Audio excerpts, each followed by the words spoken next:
Peregrinando no Hades. Conto de Iba Mendes. Estava naquele instante da vida em que o homem se vê diante de uma encruzilhada existencial, quando se desponta em seu turvo horizonte um emaranhado de dúvidas que o faz questionar tudo e todos. É quando ele sente, tal qual Hamlet, que há mais coisas no céu e na terra do que sonha nossa vã filosofia. Até ali fora um amante contumaz da libertinagem e do prazer. Acreditava que a satisfação dos desejos era em si mesma o princípio e o fim de uma vida bem-aventurada. Quando lhe perguntavam se era feliz, dizia que a felicidade era a própria infelicidade do homem, pois o tornava submisso a uma busca impossível de ser alcançada.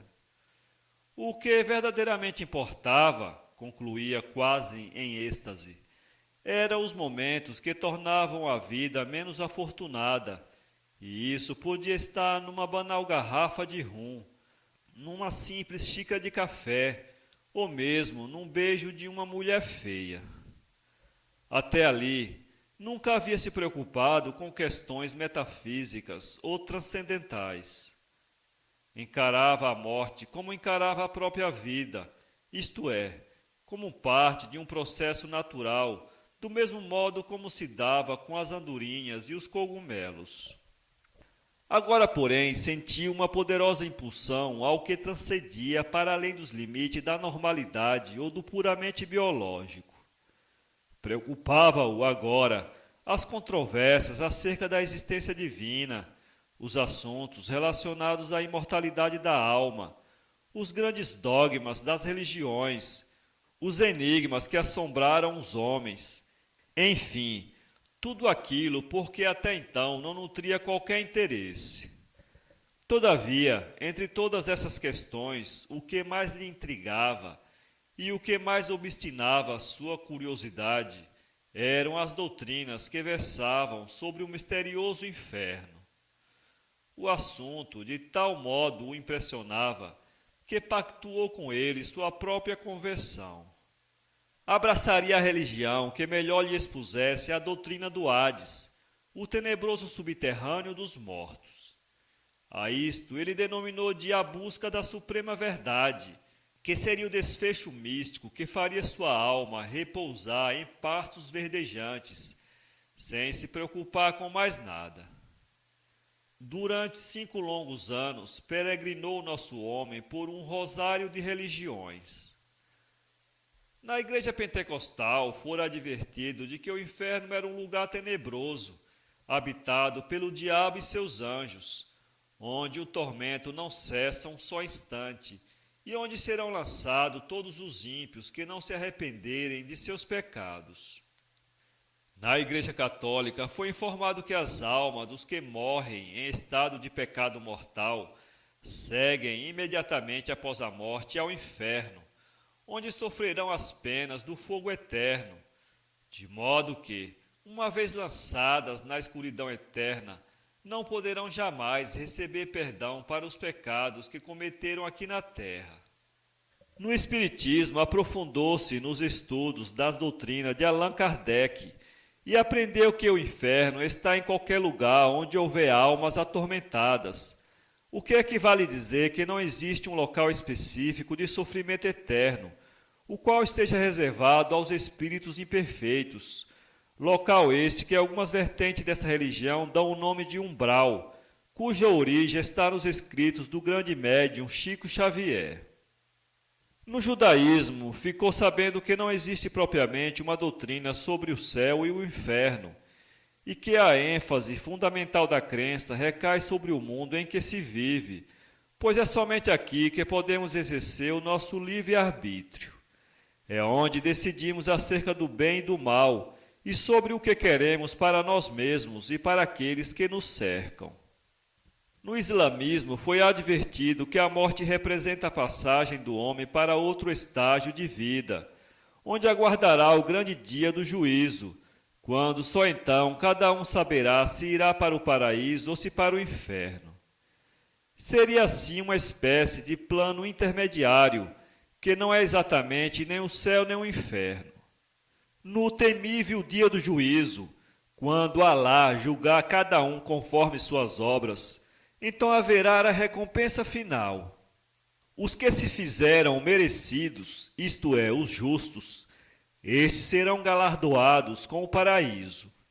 Já os infiéis, ou seja, os que não obraram conforme a retidão e a justiça, esses serão lançados no fogo do inferno, onde permanecerão eternamente.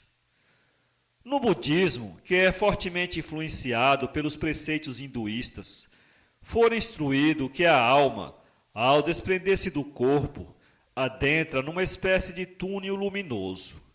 Ali ela vai encontrar vários portais, que são os compartimentos do desejo, do medo, do prazer, da ambição, do ódio, entre outras sensações, e onde permanecerá o tempo necessário conforme o modo em que vivia enquanto estava encarnada, ou seja, enquanto estava no seu estado de consciência individual. Uma pessoa, por exemplo, que se apegou tenazmente à gula, ficará mais tempo num portal destinado aos alimentos. Superada a sua compulsão, ela se libertará daquele local e seguirá então seu processo reencarnatório até atingir, por fim, o Nirvana. Enfim, deu por concluída sua longa peregrinação ao inferno.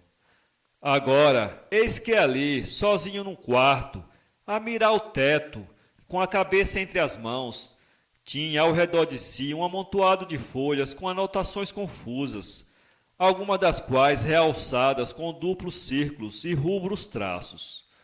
Dispersos sobre a cama, via-se alguns luxuosos exemplares de livros santos, incluindo aí o Alcorão Sagrado no original árabe e a tradução latina da Bíblia, feita por São Jerônimo. E, sobre uma velha estante de madeira, sobressaía uma grande ampulheta de puro mogno, de cuja âmbula superior escorria uma areia fina e azul. Tudo isso, reunido entre si, parecia destinados a uma mesma finalidade, e de tal modo que deixava o ambiente imerso numa áurea de puro mistério, ao mesmo tempo em que tornava a ocasião inevitavelmente propensa ao grande e esperado epílogo. Teria enfim chegado a uma decisão? Bruscamente voltou a si como se houvesse decifrado um enigma sagrado. Em movimentos rápidos, recolheu de sobre a cama as escrituras santas e reuniu numa só pasta toda a mixórdia de papéis.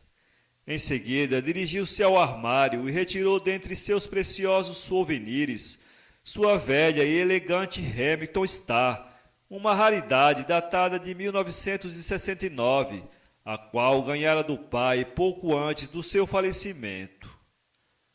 Posta esta sobre a mesa, sentou-se, fechou os olhos e, num lampejo quase profético, começou a escrever impetuosamente como se estivesse alcançado o sétimo céu.